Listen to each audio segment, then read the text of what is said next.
Auditorio de Canal 6 de Julio. Bienvenidos a nuestra 29ª emisión.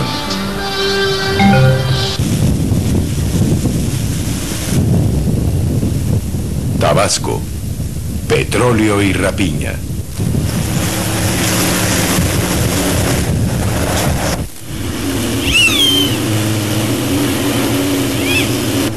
¿Son o se parecen?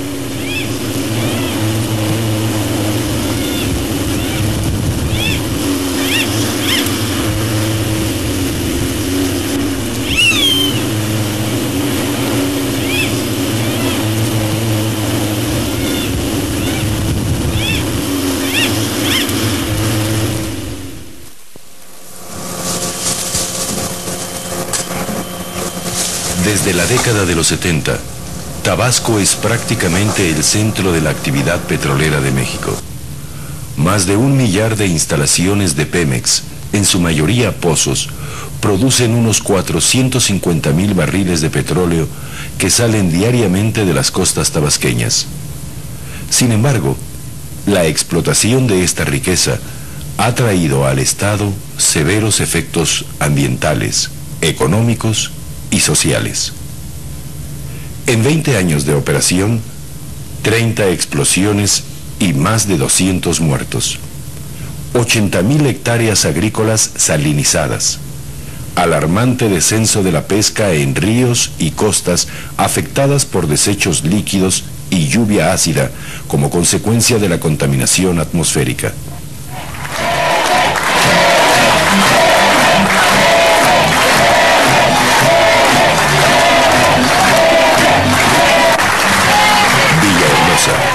Noviembre de 1988. Los priistas festejan el triunfo de Salvador Neme en la elección de Tabasco. El joven presidente del PRI estatal, Roberto Madrazo, se suma a la celebración. Un candidato como usted, que convenció a los electores y que triunfó en las urnas por el bien de Tabasco y por el bien de México. Muchas felicidades, señor candidato. Afuera, en las calles, las secuelas de una elección marcada por las turbulencias. Y aquí estoy bien, pues.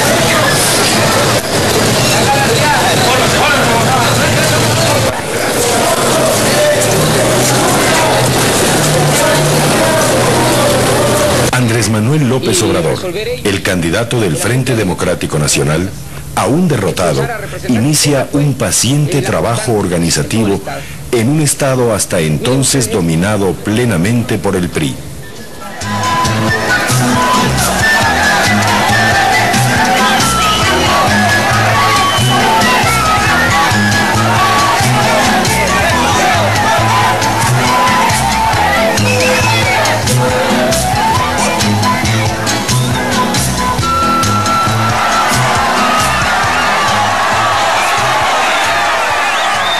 Mientras la base social de López Obrador crece al frente del PRD, la clase política se disputa el poder por debajo de la mesa.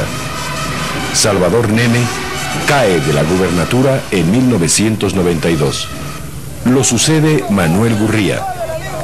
El movimiento es atribuido al poder político y económico de este personaje. A la sombra de Hank y Gurría, crecería el poder financiero de un importante socio, Carlos Cabal Peniche. La fortuna de Cabal Peniche en el sureste del país permitió hablar de un poder paralelo. Propietario de decenas de importantes empresas, entre ellas Banca Unión, Cabal desapareció de México a finales de 1994, acusado de fraude y señalado como posible involucrado en lavado de dinero. Aquí, inaugurando la feria Tabasco 94, Carlos Cabal, Gurría y Hank. Y aquí, la famosa torre empresarial, negocio de Hank y Cabal, realizado durante el mandato de Gurría.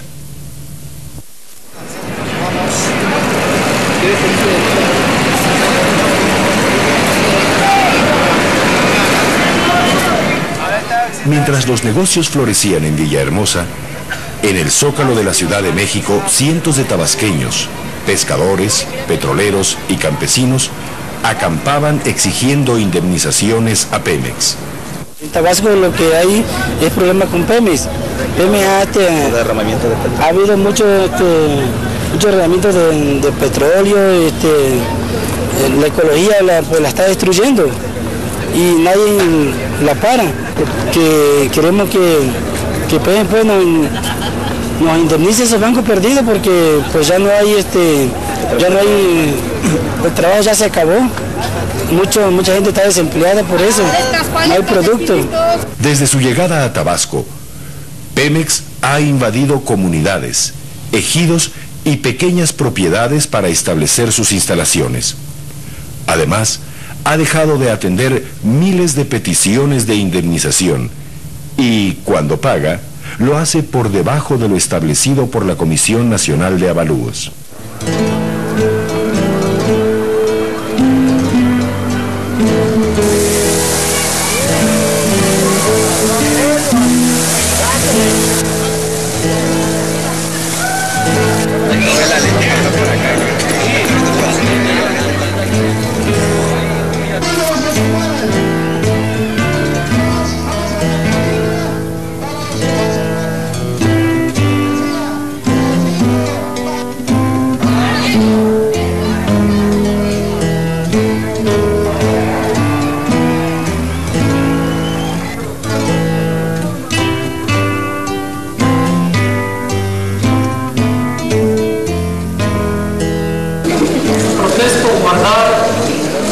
Hacer guardar la Constitución política de los Estados Unidos mexicanos.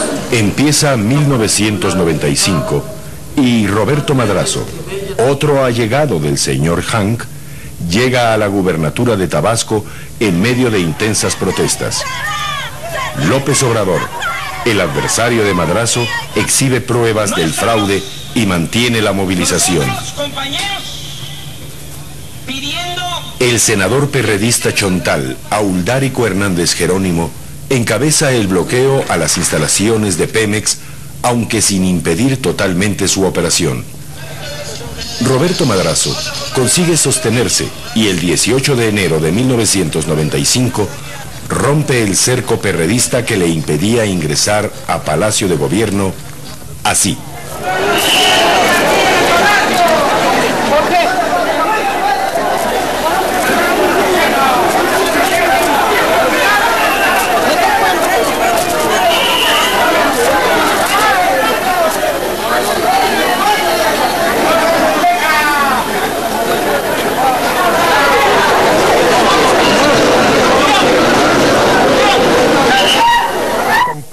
Meses más tarde, Madrazo vuelve a tambalearse.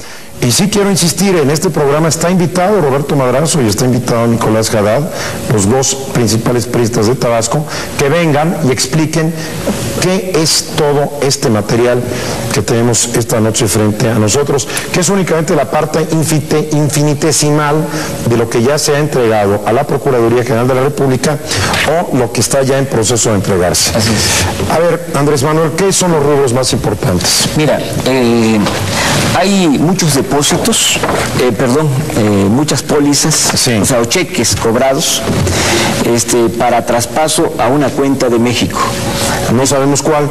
No sabemos cuál. Esto le va a corresponder a la Procuraduría investigar. Luego tienes, por ejemplo, lo relacionado con la promoción del voto. ¿Eso qué es? Esto sí está firmado. ¿Pero qué es promoción del voto? Mira, ellos, este señor Jesús Alamilla Padrón, cobraba quincenalmente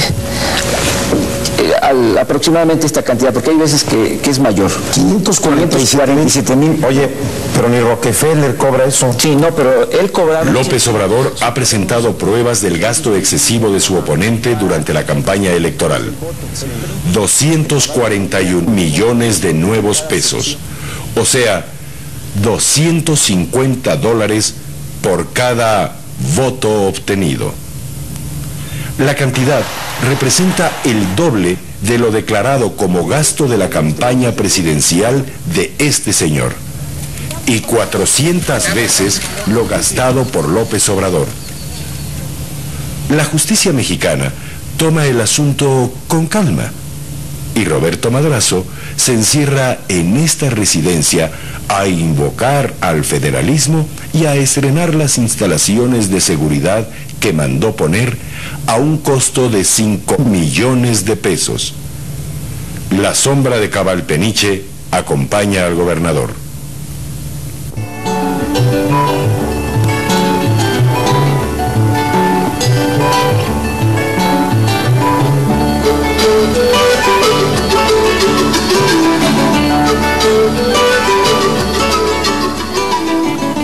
No obstante la tregua en el conflicto postelectoral, la presencia de Pemex continúa siendo un foco de inconformidad.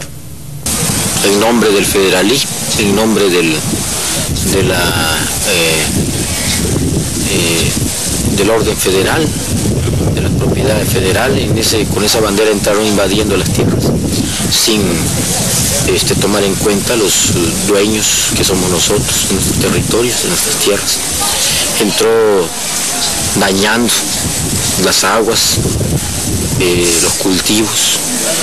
Cuando Pemex entra, hace bordos donde no debería hacerlo, con tal de meter su maquinaria, hace caminos, y cada camino aquí es un bordo. Entonces crea retenciones de agua, se desecaron ríos y lagunas, se crearon otras donde no había. Bueno, hubo totalmente un trastorno ecológico. Entonces, al haber un trastorno ecológico, esto impacto social, o sea, de un impacto ambiental, vino a dar un impacto social, el desempleo, por ejemplo, ya no había ocupación ni en la pesca, ni en la agricultura. Entonces esto fue creando el problema social. Entonces Pemex hoy se enfrenta a dos asuntos, ¿no? La contaminación ambiental y la social. Comienza febrero de 1996. Cientos de campesinos y pescadores afectados por Pemex bloquean completamente un promedio de 60 pozos cada día. La paraestatal difunde cifras multimillonarias que hablan de las pérdidas. El linchamiento de López Obrador se desata en los medios de comunicación.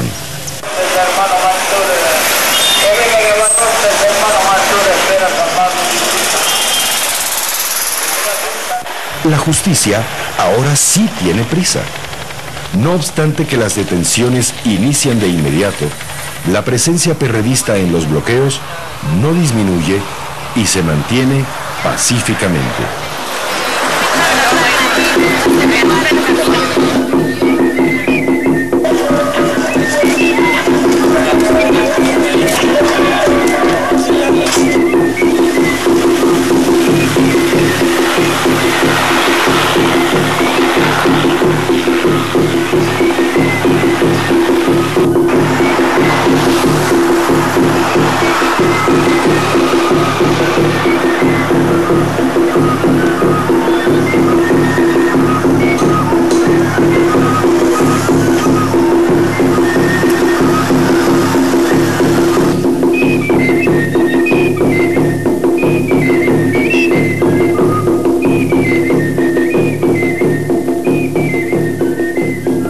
Pero de ahí viene, pues, de la existencia del petróleo.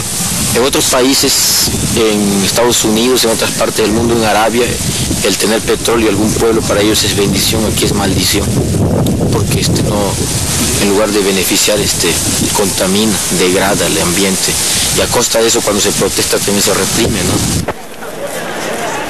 Muy cerca del campo petrolero CEN está la comunidad de Huatacalca, municipio de Nacajuca. Allí se producen diariamente 40,000 barriles de crudo. Los chontales que habitan Huatacalca jamás han visto un solo dólar de los 600,000 que diariamente salen de aquí. Pero el 7 de febrero tuvieron la suerte de conocer a la base de operación mixta.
como algún intento de diálogo con usted por parte de los encargados del operativo? Sí, pero no entendieron. ¿Quién dio la orden, señor? Los tres mandos, el ejército, la procuraduría y la policía.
Las detenciones continúan y pronto suman más de 100.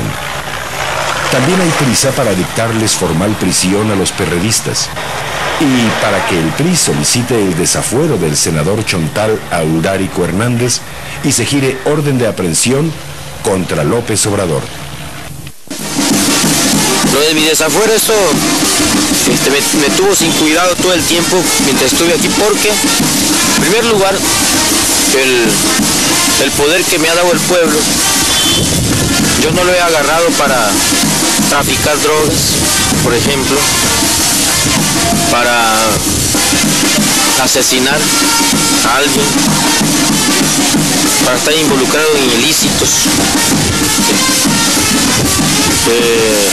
Mi papel como representante popular es precisamente estar representando a la gente del pueblo, ¿no?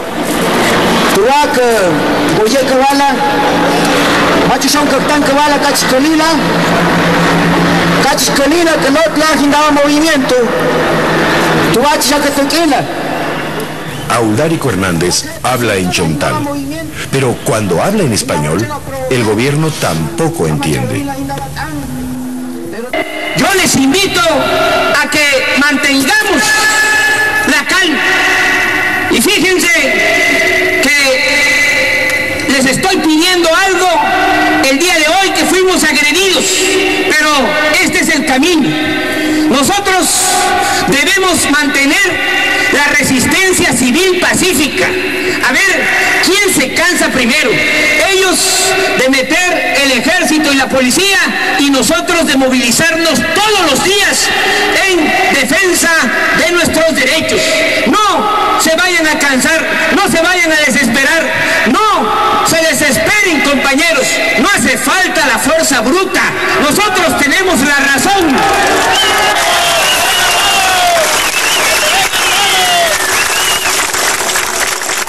Esa misma noche, la televisión difunde un mensaje del subsecretario de Gobernación, el tabasqueño Arturo Núñez. En esta, la más novedosa etapa de la industria de la reclamación, se perciben las conductas del señor Andrés Manuel López Obrador, quien promueve, convoca, incita y utiliza a los pretendidos afectados por Pemex para realizar plantones y bloqueos que desbordan los cauces institucionales. Existen mecanismos legales e institucionales para plantear y resolver inconformidades y reclamaciones. Por eso, el bloqueo de instalaciones petroleras constituye no solo una actitud de desafío al orden jurídico, sino también de franca provocación, de generación de violencia y tensión política, de atentado al clima de la industria de la reclamación al negocio de la mentira. La ira del gobierno va en aumento. Nadie tiene derecho a utilizar los recursos energéticos, su explotación y aprovechamiento para fines personalistas ni como instrumento de presión o pugnas políticas. Ernesto Zedillo amenaza a los perredistas tabasqueños, pero oculta los compromisos de su gobierno. Él no dice que el monto de la venta del petróleo, el que se produce en Tabasco y el que se produce en todo México, está intervenido por la Reserva Federal de los Estados Unidos como garantía de los préstamos solicitados por el señor Zedillo y su gabinete. Tampoco explica que los bloqueos asustan a los posibles compradores de las plantas petroquímicas que pronto pondrá a la venta su gobierno, tal como lo hizo Carlos Salinas con miles de empresas estatales.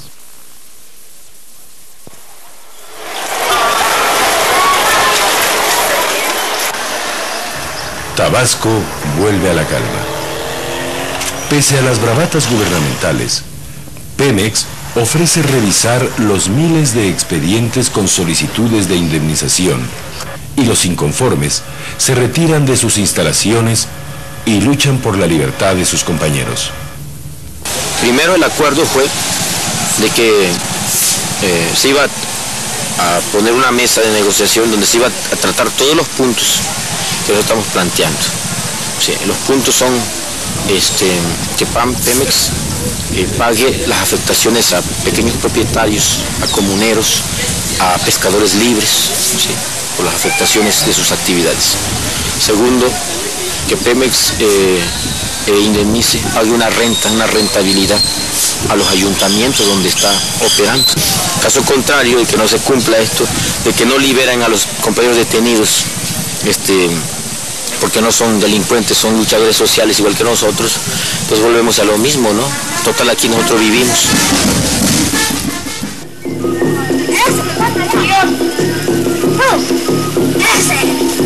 Eso que están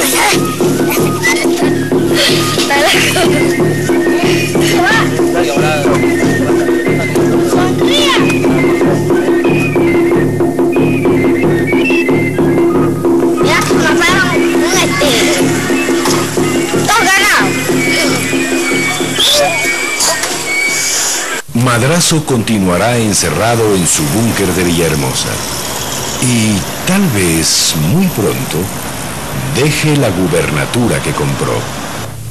Sin embargo, este solo ha sido un primer episodio de una lucha que se antoja larga.